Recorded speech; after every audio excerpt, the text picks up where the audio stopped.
Another episode. Pablo,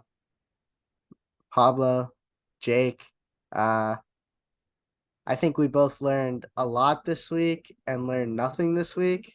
Sound about right? Sounds exactly right. Uh, we, I think we missed it on our last episode just because it happened the day after. I wrote about it, but Tommy getting Patrick Mahomes after acquiring Tyreek, Jacobs, and Waller. He got better, but he still lost. So I Yeah, think I think he's on paper he's got an elite team, but yeah. We'll see once the schedule lightens up. He did go against the basically the highest score this week, yeah, so we'll see if he can over the next few weeks see if he can improve on that 0-2 record. But yeah. And what he gave up in exchange, he got Mahomes and Michael Gallup, it's Michael Gallup. He's nothing special anymore. In exchange for Justin Herbert, who had another good week. Cam Akers, who's off the Rams pretty much. Rashee Rice, who, as Jacoby put it, is Mahomes' favorite target, who had two catches. Um, and then an assortment of third and fourth round picks. So Jacoby was able to add young talent, and Herbert is a good young quarterback. He's number 3 on the season right now, but thought he could get maybe a few more higher level picks when dealing away Mahomes, but he felt confident in this package and he took another L. It was close this week. He literally did not start another running back, so that didn't help, but we'll see what ends up happening with his team. He still has Herbert and Derrick Henry, and then it's going to be a week by week thing with Christian Kirk. He's not going to be putting up 19 weekly this season. yeah, no, he definitely isn't. His team's pretty bare bones. There's not. Yeah, next week will be the first week where he does have a on his roster because last week his running back 2 was inactive by coach's decision. So Latavius Murray is now on the squad and will be active next week, according to my sources. But but I don't know. And hopefully for him and his running back depth, Akers can get traded somewhere so he can have another guy that's not a healthy scratch. Yeah, so we can see more 22 carries for 29 yards. What Exactly. a stat line. Get that post Achilles burst in. He looked good at the end of last year. I thought I got fleeced when I traded Akers in a second for James Conner, but James Conner's also looked pretty good. Mm-hmm. So Yeah, no, not a bad deal. Yeah, at least James got playing time. and a lot of it. He got over Yeah. 90% of snaps. I think there were 3 running backs this past week who got 90 plus percent of the snaps, and I had all 3. Yeah, no, yeah, you the like not great running backs, but are somehow that are just on teams that don't have anyone else that just so they just get monster workloads. Hey, they're doing enough with those workloads, man. What can I Yeah, say? I'm riding my way from last year. I mean, Algier had 16 carries too. Was he yeah, I know. efficient? No, but he had 16 carries. Yeah, you know, whenever the Packers defense can make you look inefficient, that you might not be the best runner. I think it's tough when like the Packers got to go against Bijan, and that's a totally different style. So you're packing the paint because you're Yeah. worried about Bijan, and this man's just cooking you on the outside every time. So then when Algier comes in, and it's just the dive, it's the inside, it's the guards. They're just saying, all right, screw it. We're putting in the work now." They blew that game, man. They blew it. That was a tough one. Yeah, I don't want to talk about it. Did you watch it? Yeah, I saw most of it. I missed the first like quarter and a half. After that, I saw the rest. Damn, so you missed the actual parts where the Packers were good, huh? Yeah, pretty much. Well, I saw the third quarter. We looked pretty good then too. Bad. Um, yeah, I mean, the only trade we had this week was my trade, Jawan Johnson and Remy's second rounder, which is looking like a top 2 second round pick right now in exchange for Kittle. Kittle's had roughly like 7, just under 8 fantasy points so far this year. Uh my side of it is I'm banking for the experience. I know he can put up big games, and he'll be less likely to give me a goose egg on a weekly basis. Mhm. I really do like Luke Musgrave, but I think once Christian Watson comes back and Aaron Jones comes back, they need a guy who can stretch the field. They're missing that right now. And I think Romeo Dobbs and Jaden Reed are going to be taking a lot of those receptions. Same with Jones. So I don't think this is going to be a year where Musgrave really is going to be a top 15 tight end. Yeah, I mean, for you, especially since you're trying to contend, it's risky because it is a bit crowded in the Packers receiving room and just trying to figure out who's going to get how many targets and who's going to consistently be producing. I think the trade just maybe solidify it, and then now you have a much higher ceiling with Kittle, and you know that offense certainly has some injuries. So as long as Kittle can stay healthy, he can definitely give you the upside to help your team compete more. And if you can, at least I have Musgrave. So I Yeah, mean, exactly. Really good. uh, and I think we'll go through this during our power rankings. My guess is we would have very similar power rankings. So, I'll go first. Number one, I have M. Gurms. He beat Steven this week very handedly. Not a surprise. One of three teams to score over 170. Number two, I have Andres, who beat Josh. He's 1-1 so far. He lost to Ethan, who I have at number three, but he beat Josh this week. Once again, pretty handily. Josh is the team that's coming out of this week that probably has the most question marks now. Ethan at three. He beat Tommy, who's 0-2 right now. Has had a tough schedule, but it wasn't particularly close, even with his new additions. So there are some flags for the price tag that he gave up. But to talk about Ethan's team, consistent over the last 2 weeks, one of the highest scorers. Mike Evans looks legit. Chris Godwin has looked good. Maybe Baker Mayfield can support two wide receivers, two fantasy relevant wide receivers. CMC is CMC. Daniel Jones, big week, using his legs. He's got to keep that up. But yeah, Ethan's team looks good. Darnell Mooney might be hurt, so that's an injury to look out for. Tamia for the loss. He's got a lot of question marks right now. Josh Jacobs has not looked good, but James Cook has. Jacobs as your RB2 might not be worth the price tag he paid for, but we'll see what happens. I still think his team's one of the best. I have myself at 5 after beating Enrique, like we were talking about before. Surprise running backs are really what's keeping me up. I thought it was going to be my receivers. My receivers played great.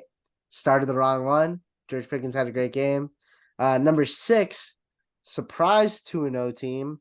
I have Joss, whose team has just looked really good.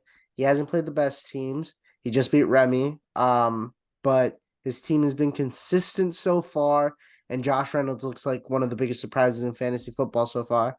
Number 7, I have you, even after the loss to Pajama James, Mr. James Dumais. Mr. James Uh, Dumais. we expected some boomer bust weeks from his team. That's just kind of how it's built right now. It had a boom week led by Bijan Robinson. A little bit of contributions from everyone. Jared Goff had an insane day, but I think, like we had talked about before, he's going to dig himself out of that. Your team, you're missing a running back. Uh, That that can hurt Dobbins suspect. injury, that Dobbins injury cooked you. Your wide receivers are still struggling. Higgins had a nice day, but once Cup comes back, you should be able to stay afloat. You need a deal for a running back, my friend. Um, Number 8, I have M Tom. He bounced back from a week 1 loss, beating Jacoby, who I have ranked at 9 and did not play an RB2. M Tom's team is pretty good. Mark Andrews came back, had a productive day. Lamar Jackson gave him his best fantasy output since he traded him. His words. Um, Good team, should still be solid. I'm curious to see what happens with Damian Pierce, who has not looked good so far. And I think teams are just letting CJ Stroud throw on them because they know they can win if he's going to be throwing on them. Jacoby at 9, Mahomes, Justin Herbert, and Derrick Henry, and that's about it. Christian Kirk this week too. He actually did stay close to M Tom. Some better starts would have helped him, but we'll see what happens there with his team. He's definitely still in playoff contention, I'd say. He still has, for whatever reason, a shot, but it's 18 playoffs. Everyone has a shot. Exactly. 10, No one's out of it. 10, 10, and probably my biggest faller at least. I have Josh, who lost to Andres.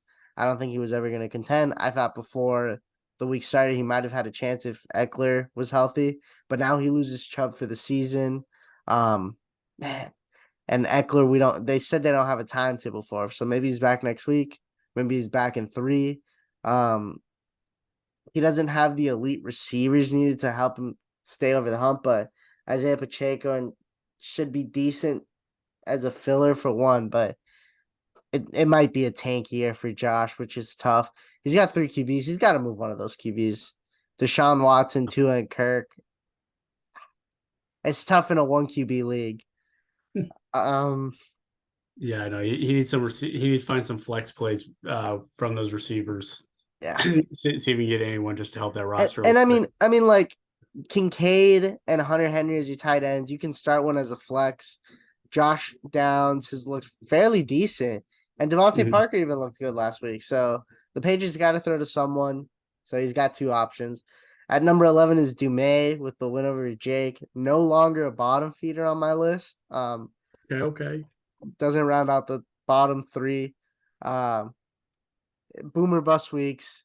Traylon Burks looked good. Bijan looked amazing. Joshua Kelly might have an expanded role, but Geno Smith and Jared Goff, couldn't have gone wrong with either.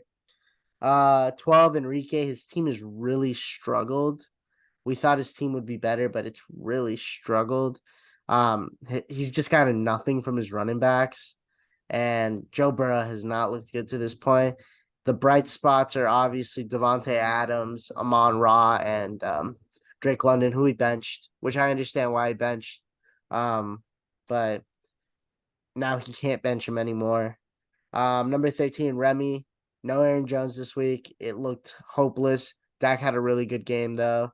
And then number 14 is Steven, who, if we were doing a futures ranking, I'd probably have Steven in the top 5, who now has 5 first round picks and 3 second round picks, 2 of which should be very early.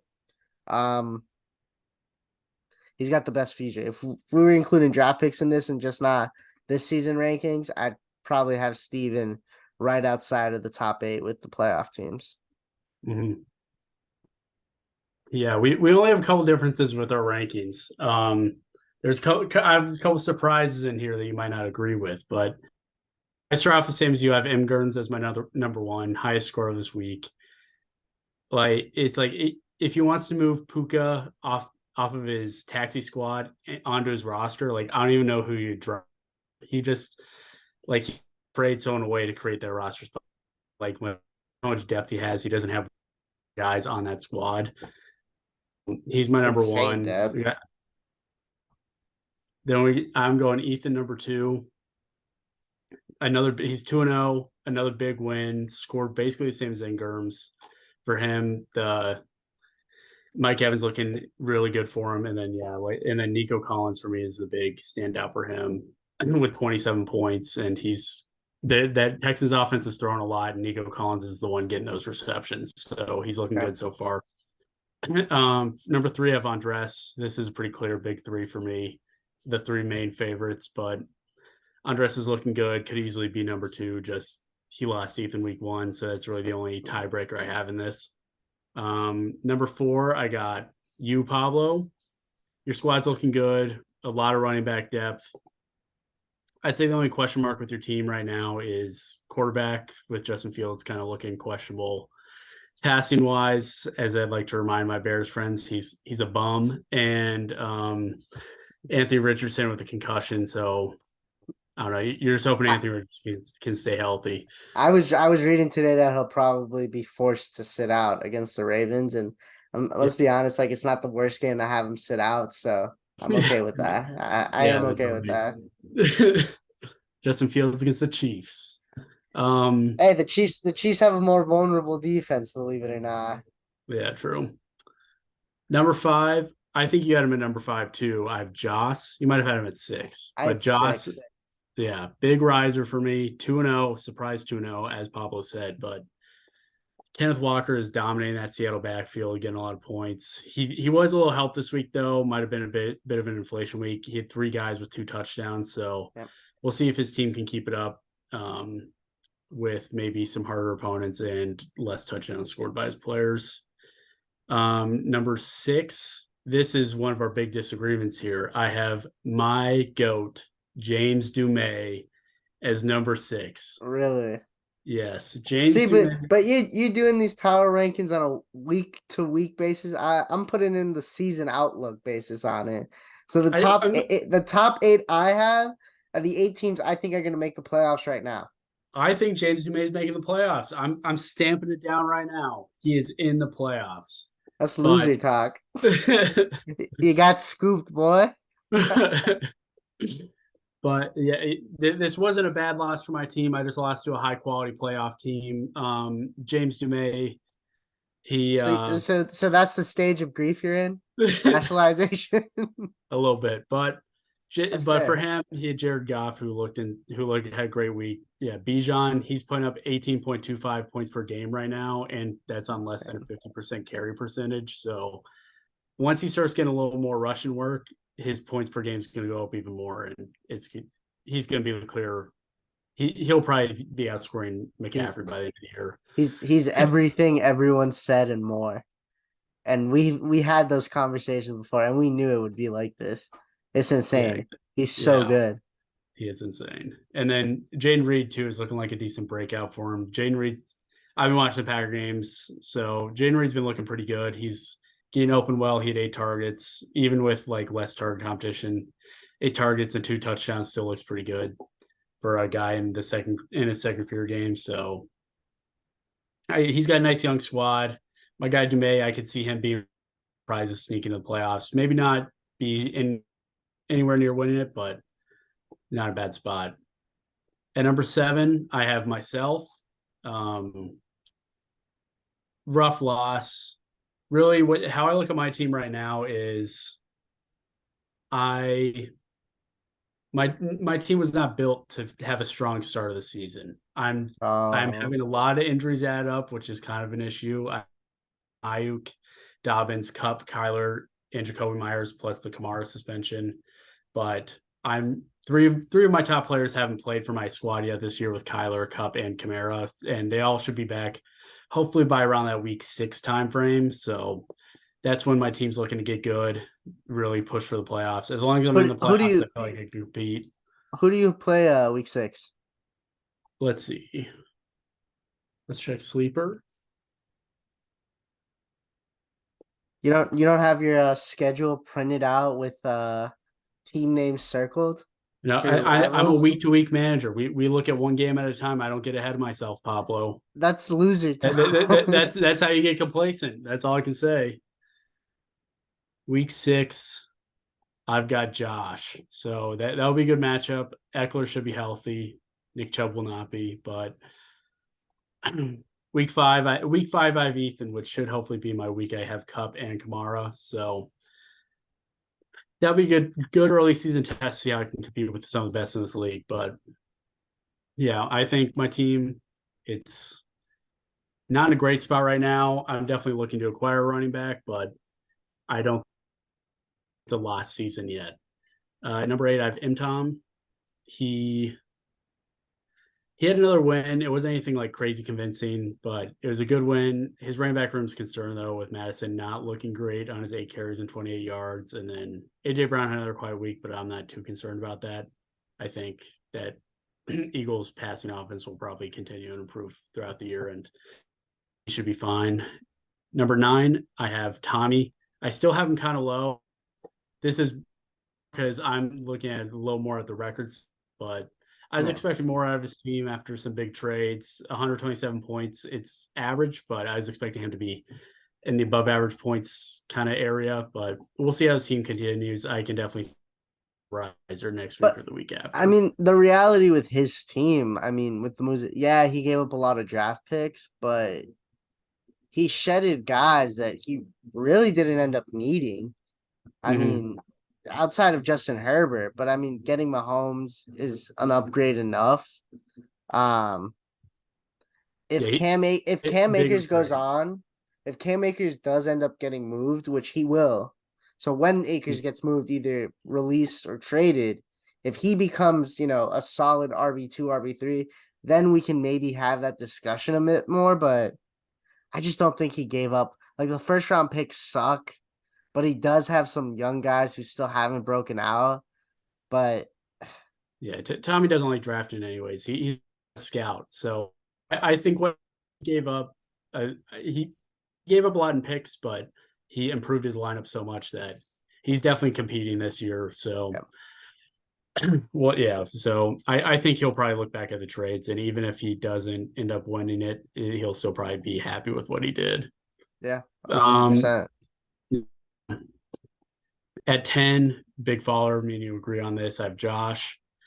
It's just brutal with that Chubb injury. That and then Eckler. It's I don't know. He looked like a big surprise guy for the year, but with Chubb out and then Pacheco being kind of his next man up, who hasn't looked great, that's not that's not great. And as you said, he doesn't have the receivers to really make up for a bunch of production loss. So yeah, hopefully he can move a quarterback or two for some flex help, and then maybe that can help keep him in around the playoffs. Yep. 11, I have Jacoby. He is 0-2 on the season. He had a decent week, not great, but just slightly below average. I think once he has Davis in there and Akers gets a trade, his team's looking a little better, but still just not great. I feel like he probably could have gotten more from home. I can see why he took it. He got the best out of the quarterbacks being offered him. He got the best one back, but yeah, I feel like he probably could have gotten a little more picks or maybe a little higher quality players. But I don't know. At the end of the day, I think yeah, he's just not.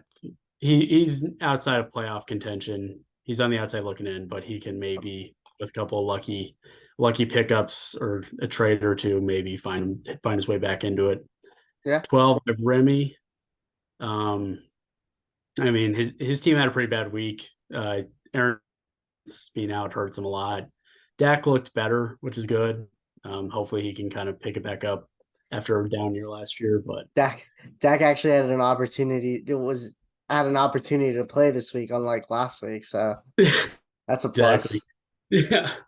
And then I don't know for him, the downside of the week for his starting lineup is Jamal Williams' injury because he was probably hoping that Jamal Williams stays healthy, produces well, and maybe takes some of Kamara's production once he comes. Jamal Williams being out a few weeks, I think it just got announced on Sleeper that He's probably it's going to just miss a not. couple of weeks. Yeah, so that's just not. He's not going Keenan Allen for to. Curtis Samuel, Jamal Williams, and probably the last second round pick in the draft. Elite trade right there. Ridiculous, ridiculous. I He's can't not wait. salty. I cannot Salty. wait to have Steven on to talk about how to do a rebuild because my man's Yeah, doing yeah. it right. But god Maybe, damn, maybe if I can, maybe if I may actually make the playoffs and go far this year too, I can my advice on how I did my rebuild. But so bro, far, your my rebuild rebuild, is less than bro. success. You half-assed your rebuild and just went for older players now. Hey, only two of them.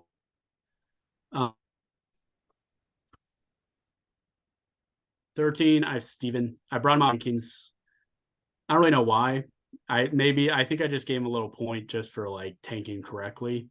So I'm just happy with his rebuild, so he can be 13. And You're then about to start seeing me putting Steven at 1.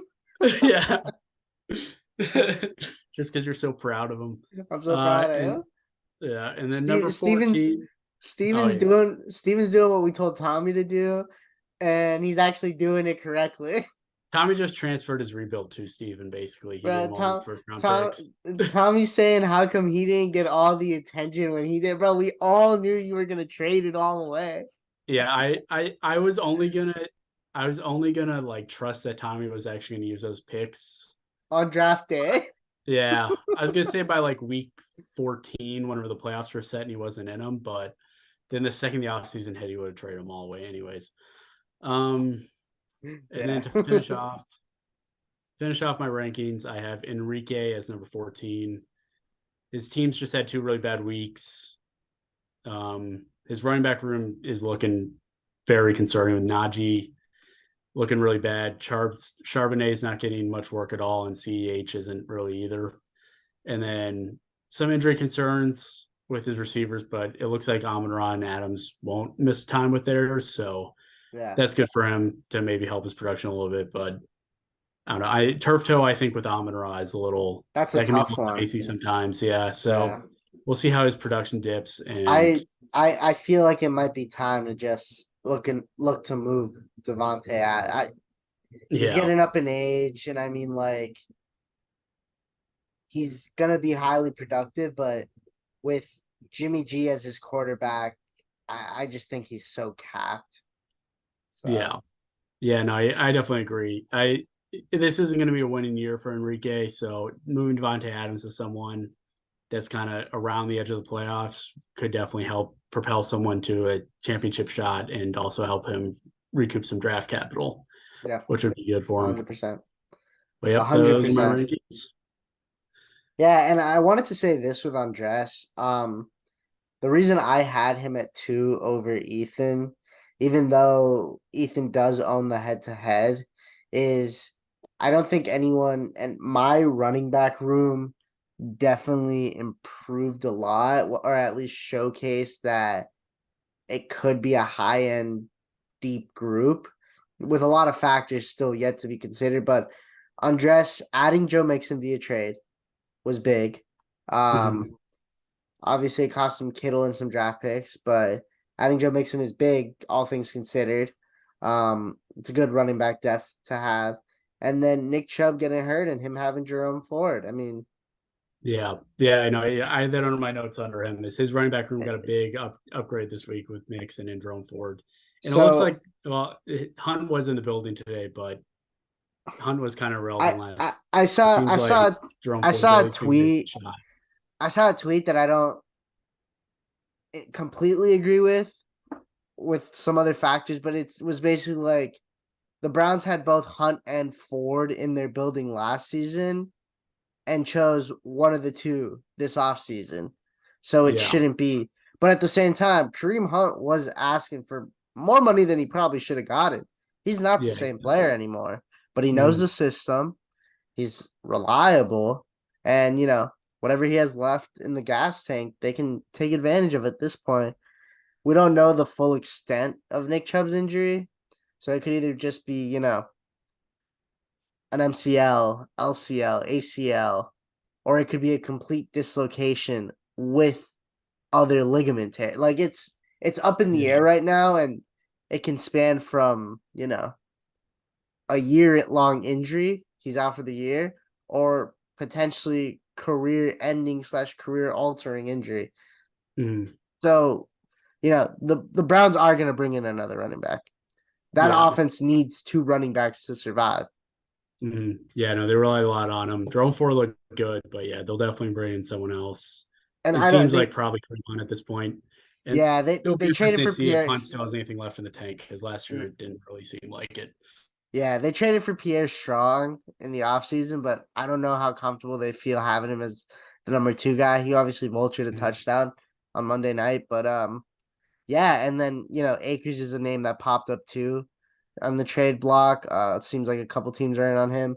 I'm interested to see what the Rams do, but it does seem like the Rams are comfortable with Kyron leading the way. Um, Mhm. 14, 14 rushes and 6 receptions off 10 targets for a team that doesn't predominantly use running backs in the pass game. Um, I watched most of that game. Obviously, I have Kyron, so I was really intrigued to see how it went. He's a good pass blocker, and I think you and I had this conversation during the summer where the main thing for running backs is if you can pass block, you're going to be on the field. So Mhm. I think that's been interesting.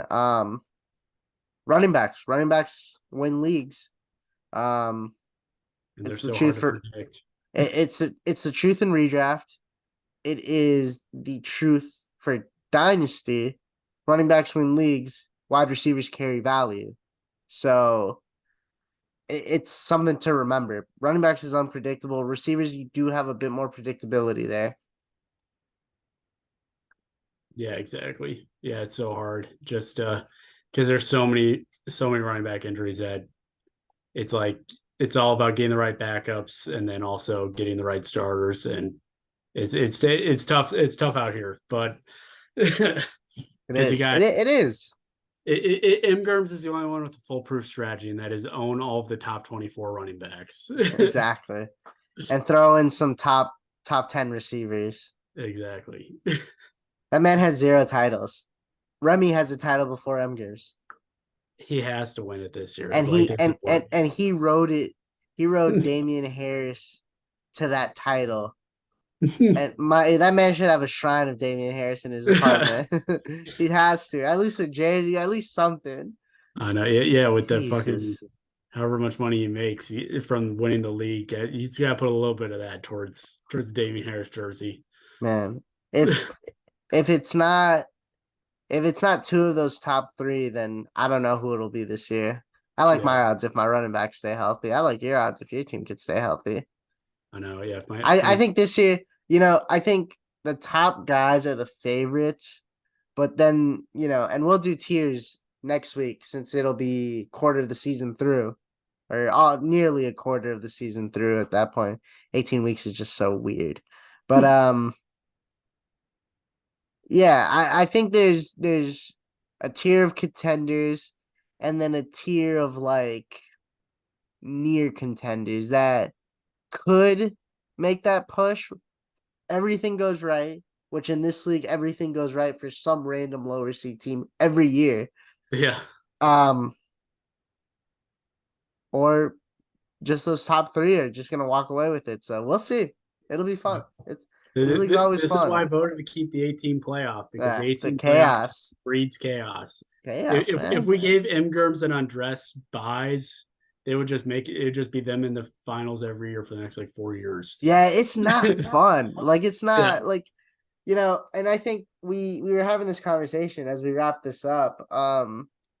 The two biggest things I think we have is that 18 playoffs, which goes into vote every year if we want to shrink it. I don't think it's ever going to get shrunk. And then Andres's proposal for the consolation bracket. Um, I just don't like awarding teams for being bad. With having the the toilet winner, bowl. toilet bowl, toilet bowl is better, but like Andres's idea of adding a consolation bracket where the winner walks away with a pick at the end of the second round, I think him and I had said. Yeah. Um, I don't like awarding teams for being bad, and I think that does that. Mm, yeah. And I don't know. It's an interesting thing. I've definitely seen that before, and it could help some of the guys who are struggling for draft picks, but also it's much more fun with the punishment to do it, to make it so it's the toilet bowl loser versus the guy with the lowest max PF. But you Because the know what toilet the bowl loser allows a little more chaos. That's how I lost. I didn't have the lowest max PF. yeah, And but you know what my problem with it is though. It's like we're giving extra draft picks to the guys who already don't know how to manage the draft picks or don't want to manage them. So like, what are we really gaining from it? Like they get an extra trade piece pretty much.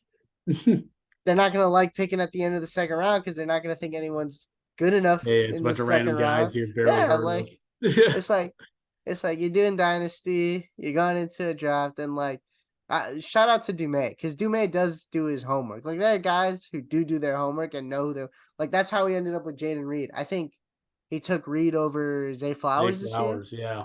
and He, like was that smart? No, but that was his guy, and Jaden Reed's look good. yeah, exactly. James Dumaine might be the best scout in this league. That's why he's number 6 on my power rankings.